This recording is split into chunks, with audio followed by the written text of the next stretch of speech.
Convidamos nossos irmãos para abrirem as suas Bíblias no capítulo 42 do livro dos Salmos. Amém?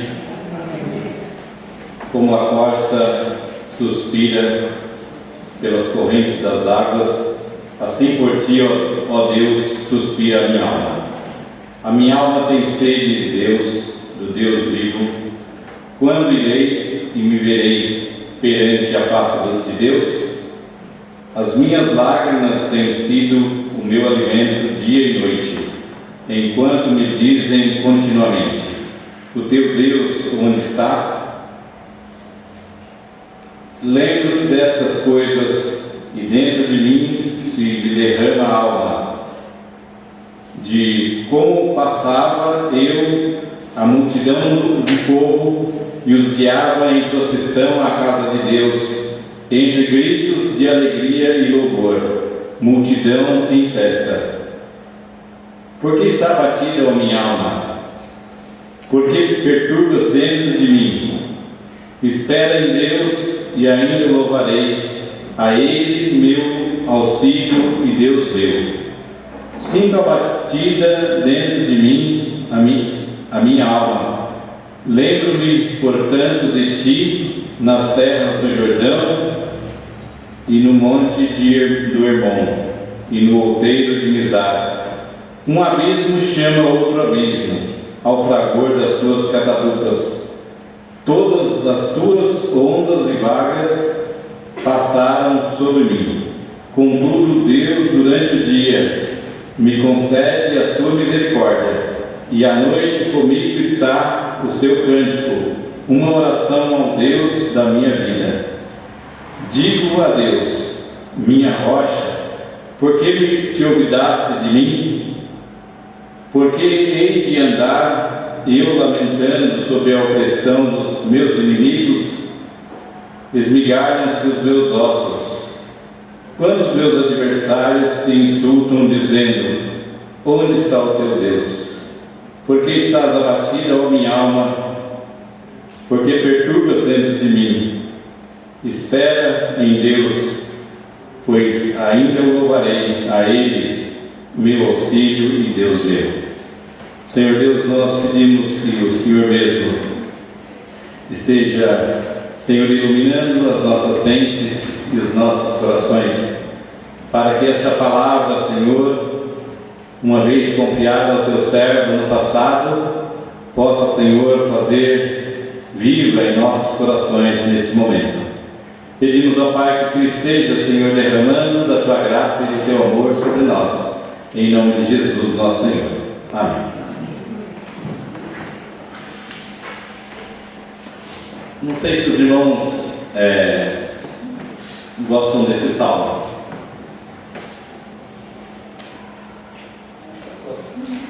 Mais ou menos. Na realidade, esse salmo ele é bastante provocativo na nossa fé. Nós pensamos muitas vezes, que Deus nos abandona, e muitas vezes a gente se abate dentro da gente mesmo, diante das situações, diante dos inimigos, diante das dificuldades, diante dos problemas, diante de situações adversas. Muitas vezes a gente parece que escuta a mesma palavra aqui do salmista: o teu Deus, onde está? Muitas vezes a gente, quando a doença aproxima da gente, e muitas vezes ela não é revelada rapidamente, e a gente fica até pensando: onde está o teu Deus? E na realidade o salmista, ele faz esse diálogo, e coloca assim como se alguém estivesse perguntando para ele: onde está o teu Deus? E muitas vezes eu acho que a gente também tem no nosso coração, principalmente aqueles que têm uma experiência maior de Deus, de sentir que alguém está perguntando para a gente: onde está o teu Deus? E eu diria que por esse salmo não é uma pergunta fácil de resolver. E porque na realidade o salmista ele fala: por que a minha alma está abatida diante das situações? Por que aquilo que eu tenho de mais precioso na minha vida não encontra uma solução? Por que as coisas ao redor de mim não têm muita solução? Então, a pessoa se sente sozinha. A gente, muitas vezes também, tem essa forma assim, parece que a gente carrega todas as coisas. Então, a gente carrega sobre os nossos ombros, sobre a nossa capacidade religiosa, sobre a nossa capacidade familiar, sobre a nossa capacidade como ser humano. Parece que todos os problemas daqueles que estão à nossa volta. E aí a gente parece que ainda acaba cambaleando, porque os problemas são muitos, porque muitas vezes a nossa alma está abatida e as coisas pesam ao nosso redor. Então nós podemos até também perguntar: por que está abatida a minha alma? O teu Deus onde está? Na realidade, esse texto de Salmos, ele deveria ser contrastado com um outro texto que eu acho que é bastante interessante, que é o que eu gosto muito também, que é o Salmo 139. Não sei se os irmãos lembram do Salmo 139, pelo menos uma parte. Se subo aos céus, lá estás. Se faço a minha cama no mais profundo abismo, lá estás também. Se tomo as asas da alvorada, lá tu has de me guiar. Então nós vamos ler o Salmo 139. Senhor, tu me sondas e me conheces. Sabes quando me levanto e quando me assento. De longe penetras os meus pensamentos. Esquadrinhas o meu andar e o meu deitar e conheces todos os meus caminhos. Ainda a palavra não me chegou à língua e tu, Senhor, já a conheces toda. Tu me cercas por trás e por diante, e sobre mim pões a tua mão. Tal conhecimento é maravilhoso demais para mim. É sobremodo elevado, não o posso atingir. Para onde me ausentarei do teu espírito? Para onde fugirei da tua face? Se subo aos céus, lá estás. Se faço a minha cama no mais profundo abismo, lá estás também. Se tomo as asas da alvorada e me detenho nos confins dos mares, ainda lá haverás de me guiar, a tua mão e a tua destra me susterá. Se eu digo, as trevas com efeito me encobrirão, e a luz ao redor de mim se fará noite. Até as próprias trevas não te serão escuras, e as trevas e a luz são a mesma coisa. Pois tu formaste o meu interior, e tu me teceste no seio da minha mãe. Graças te dou, visto por modo tão assombroso, maravilhoso me formaste. As tuas obras são admiráveis, e a minha alma o sabe muito bem. Os meus ossos foram encobertos quando ainda no oculto, fui formado e entretecido como nas profundezas da terra. Os teus olhos me viram em substância ainda informe, e no teu livro foram escritos os meus dias, e cada um deles escrito e determinado, quando nenhum deles ainda havia. Que preciosos para mim, ó Deus, são os teus pensamentos, e como é grande a soma deles. Se contasse, excedem aos grãos de areia. Contaria sem jamais chegar ao fim. Tomara, ó Deus, desse escárnio do perverso, apartai-vos de mim, homens de sangue. Eles se rebelam insidiosamente contra ti, e como teus inimigos falam malícia. Não aborreço eu, Senhor, os que te aborrecem, e não abomino os que contra ti se levantam, aborreço-os com ódio consumado. Para mim são inimigos de fato. Sonda-me, ó Deus, e conhece o meu coração, prova-me e conhece os meus pensamentos. Vê se há em mim algum caminho mau, e guia-me pelo caminho eterno.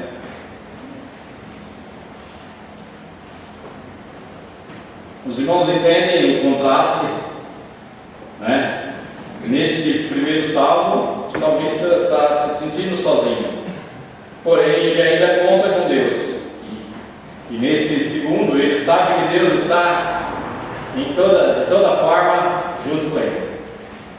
Eu diria que a gente podia perguntar hoje, talvez tentando pensar um pouquinho sobre Deus, como que nós vemos a nossa vida em relação a Deus, ou como é que Deus se manifesta aos nossos corações.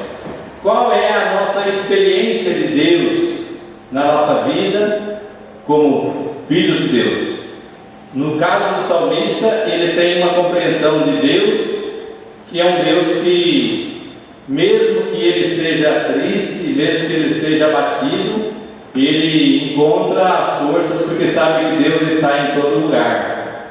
Mas para o salmista, Deus não está em todo lugar, assim como se a gente falasse, não, Deus é grande, Ele está em todo lugar, né? Que tem algumas frases, né, que a gente usa que elas são muito vagas. Por exemplo, Deus está em todo lugar, você pode estar em qualquer lugar que Deus está lá. Você pode fazer qualquer coisa que Deus sabe, né? Ou você pode pensar que Deus que te fez, Ele aprova tudo que você faz, né? Eu acho que são ideias que muitas vezes a gente cria, que nem sempre elas correspondem à verdade daquilo que é o conhecimento nosso de Deus, ou a nossa experiência de Deus. Todos nós somos chamados a ter experiência com Deus. Os adolescentes também são chamados a ter experiência com Deus. E a experiência de Deus é a melhor experiência que nós podemos ter na nossa vida nesse mundo. A pessoa sem Deus, como é? Uma pessoa que não tem objetivo de um significado perfeito na vida. O seu significado é talvez traduzido para coisas menores do dia a dia. Aí não é um significado que a vida permanece para sempre. É um significado passageiro. Então, hoje de manhã nós estávamos falando sobre o fariseu e o publicano. Mas que naquele tempo, né, o fariseu e o publicano, eles estavam representando ideias daquele momento. Por exemplo, o fariseu era um ser religioso, que levava à risca todos os mandamentos, guardava todos os mandamentos, dava esmolas, jejuava 2 vezes por semana, e eu percebi aqui que tem muita gente jejuando mais do que os fariseus, é verdade? Opa, não. Então, mas o fariseu, ele tinha no seu coração essa religiosidade presente em todos os momentos. E era tão grande a religiosidade dele, que ele conseguiu ser meio anestesiado em relação a Deus. Porque ele não sentia Deus na sua vida. Ele não sentia Deus no seu caminho, porque ele era melhor que as pessoas. Ele não precisava do perdão de Deus, porque ele era maior que todos.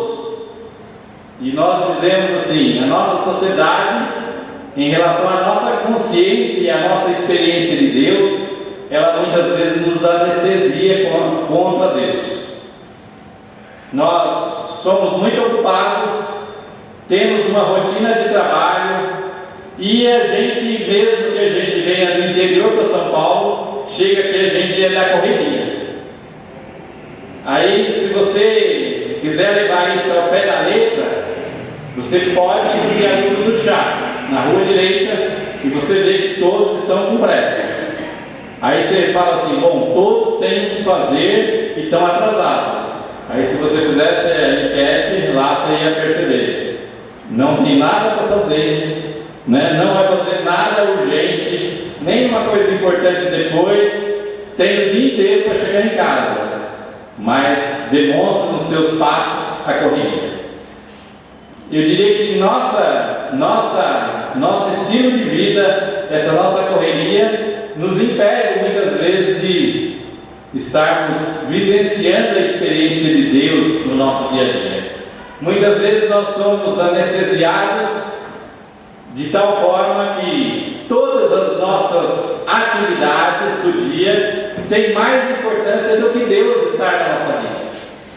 Tudo aquilo que nós planejamos, ou tudo aquilo que não planejamos, mas que vamos acabar fazendo durante o dia, ocupa um lugar que seria o lugar de Deus, ou da gente pensar em Deus, ou da gente entender que Deus é Senhor nosso. Muitas vezes no dia a dia nós nos esquecemos disso.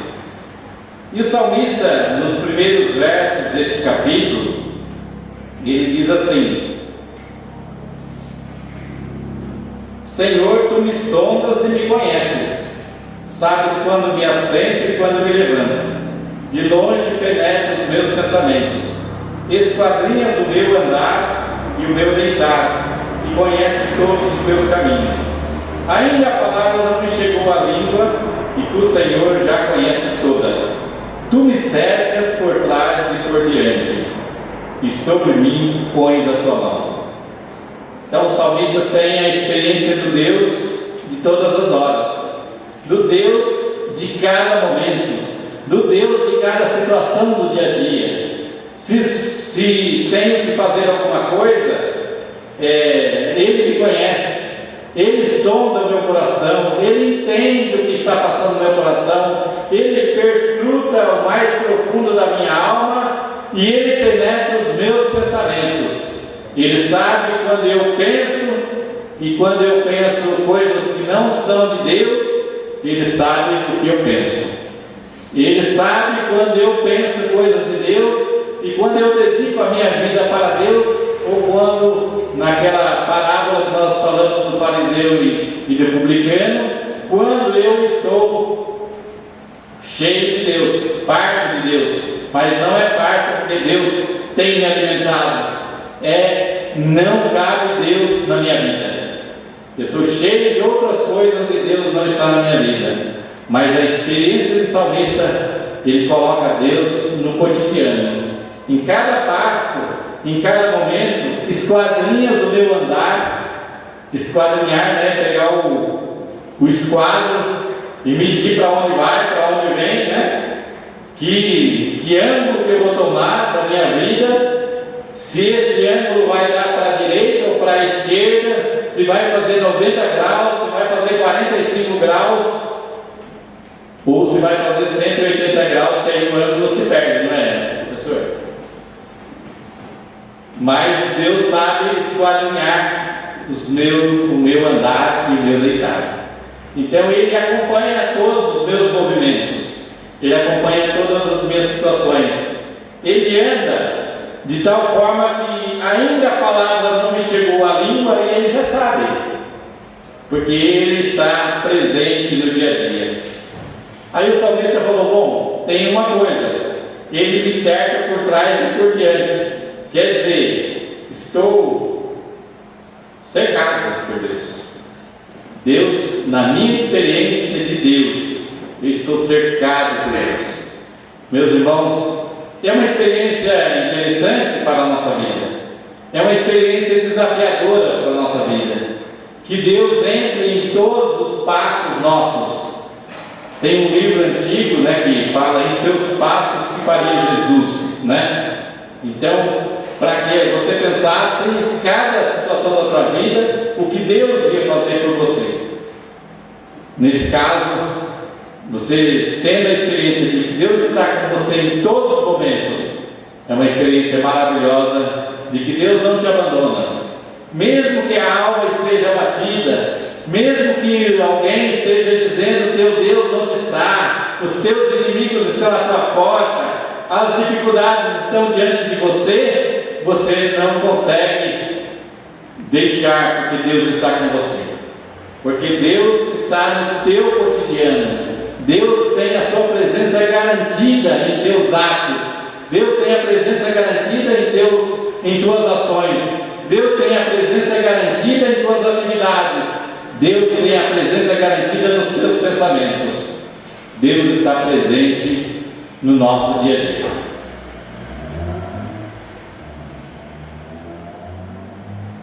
A conclusão está no verso 6. Tal conhecimento é maravilhoso demais para mim.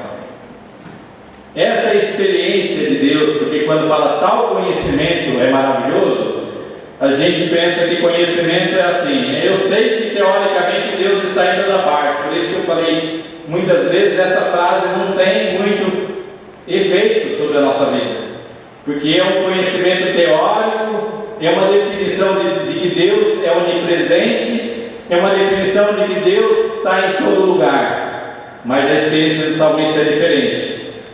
Tal conhecimento significa que tal experiência é maravilhosa demais para mim. Conhecimento no Velho Testamento não é uma informação que chega à pessoa, não é uma coisa que a pessoa lê, mas conhecimento é uma coisa que a pessoa tem experiência. Ter experiência com é normalmente a tradução da palavra conhecimento no Velho Testamento. Então o salmista aqui está falando, na minha experiência Deus está comigo todas as horas, na minha experiência isso é maravilhoso demais para mim, é uma experiência maravilhosa. Por isso nós também, nesse nosso São Paulo, nas nossas dificuldades, nas nossas situações do dia a dia, nós precisamos ter essa experiência de Deus, passo a passo, dia a dia nas nossas vidas. Aí quando nós vamos para o verso 7 até o verso 12, nós vamos ver que o salmista faz outras perguntas, que talvez fosse interessante a gente também fazer as perguntas. Para onde me ausentarei do teu espírito? Para onde fugirei da tua face? Se subo aos céus, lá estás. Se faço a minha cama no mais profundo abismo, lá estás também.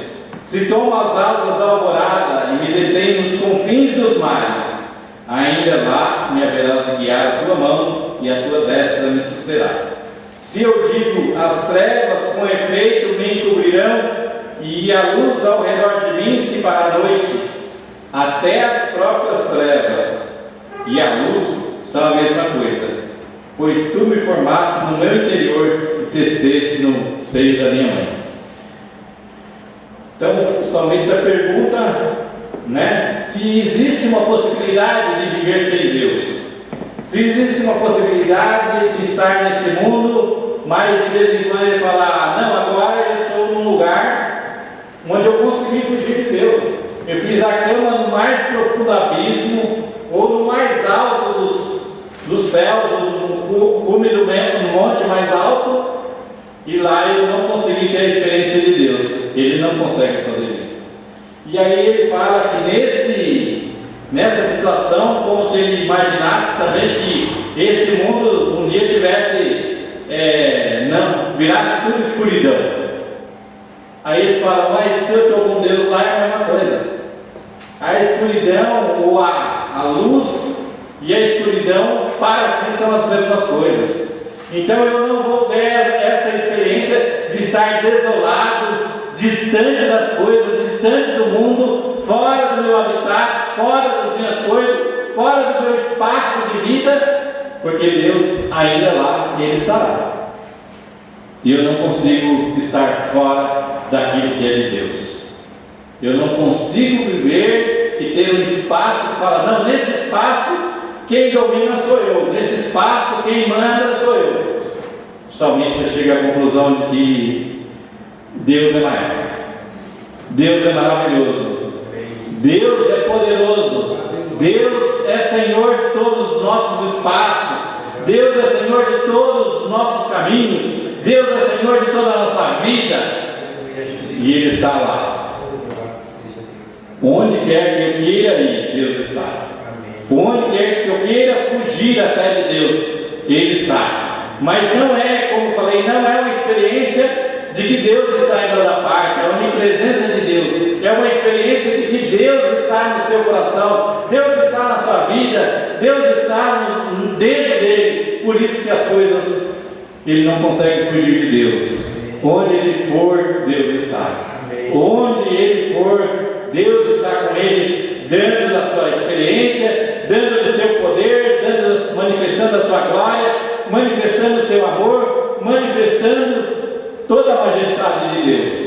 E ele tem que reconhecer também, como se quisesse imaginar viver num lugar onde não existe Deus.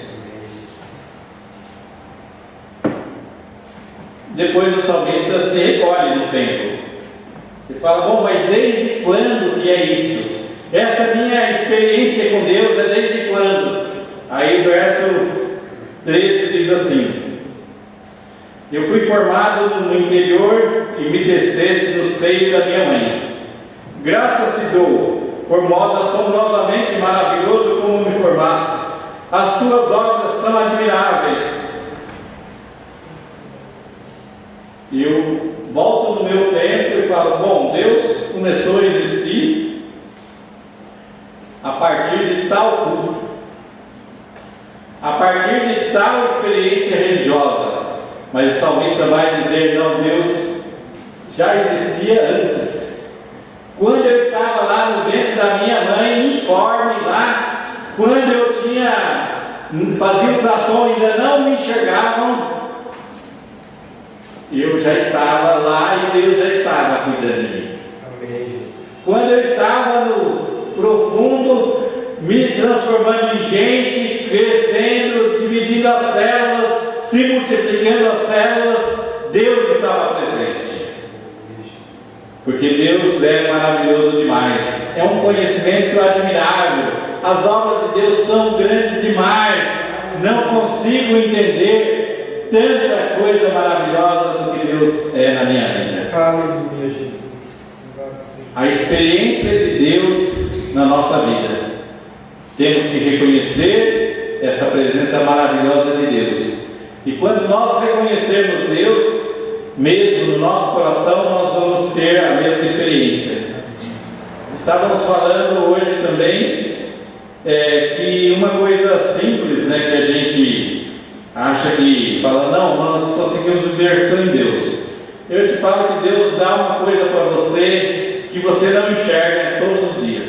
Amém. E você utiliza dela todos os dias. Amém. E todos os dias você, quando você entender que é Deus que te dá, você vai perceber que Deus está com você em todos os momentos, e você tem recebido de Deus mesmo o ar que você respira. Amém, Jesus. E que você não pode esquecer. Aliás, quando você esquece que está respirando, você está respirando. Amém, Jesus. Não dá para você falar: eu esqueci de respirar, então, morri porque esqueci. Não, você está respirando, porque Deus te dá a vida, Deus te dá este fôlego de saber que Ele é maravilhoso, que Ele é eterno, que Ele é doador da vida, que Ele é Senhor da vida, que Ele é autor da vida, que Ele é autor da salvação, que Ele é o nosso Salvador, que Ele é o Pai eterno e que Ele faz todas as coisas, desde que nós possamos entender ou que nosso pensamento possa buscar Deus. Ele está presente em nós.